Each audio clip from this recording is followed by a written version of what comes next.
Public service commission. Okay, അപ്പോൾ Indian civil സർവീസിൻ്റെ 3 ഭാഗങ്ങളൊക്കെ ഏതൊക്കെയാണ്? ഇന്ത്യൻ സിവിൽ സർവീസിൻ്റെ 3 ഭാഗങ്ങൾ ഏതൊക്കെയാണെന്ന് പറയുന്നത്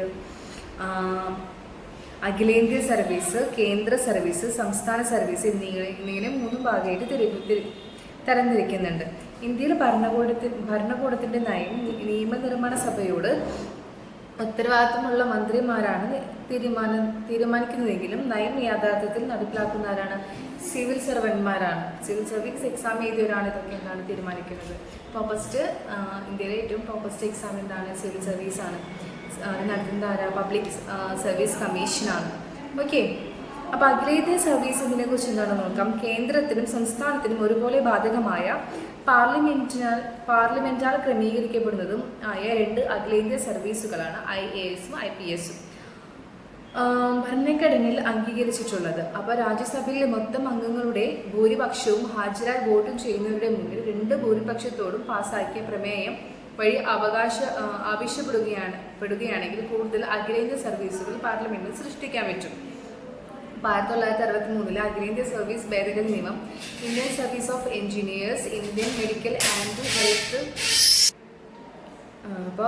Indian service of engineers, Indian medical and health service, Indian economic service, Indian forest service എന്നീ സർവീസുകൾ ആരംഭിക്കുന്നതിന് വ്യവസ്ഥ ചെയ്തു. 42ാം ഭരണ ഭേദഗതിയാൽ ഇന്ത്യ ജുഡീഷ്യൽ സർവീസ് രൂപം നൽകി.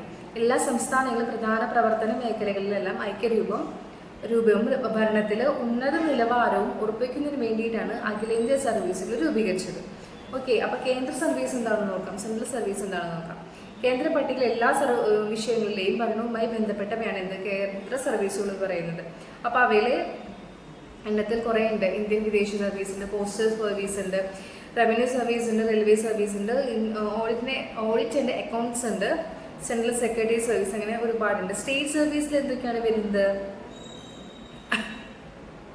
ആ സംസ്ഥാനത്തിൻ്റെ ഉദ്യോഗസ്ഥ സംവിധാനങ്ങളിലായിരിക്കും അവരെ ഉൾപ്പെടുത്തിയിട്ടുണ്ടാകുന്നത്. അവരുടെ നിയമനരീതി വ്യവസ്ഥകൾ, ശമ്പള സ്കെയിൽ എന്നിവ നിർണ്ണയിക്കുന്നത് സർക്കാരാണ്. എന്താ? സംസ്ഥാന ചീഫ് സെക്രട്ടറിയുടെ രൂപത്തിലുള്ള ഒരു ഉദ്യോഗസ്ഥ ഭരണ സംവിധാനം ഓരോ സംസ്ഥാനത്തിനും ഉണ്ടായിരിക്കും. അപ്പോൾ ഈ സംസ്ഥാന പട്ടികയിൽ ഉൾപ്പെടുത്തിയിട്ടുള്ള വിഷയങ്ങളാണ് സംസ്ഥാന സർവീസായിട്ട് ബന്ധപ്പെട്ടത്. ഓക്കെ,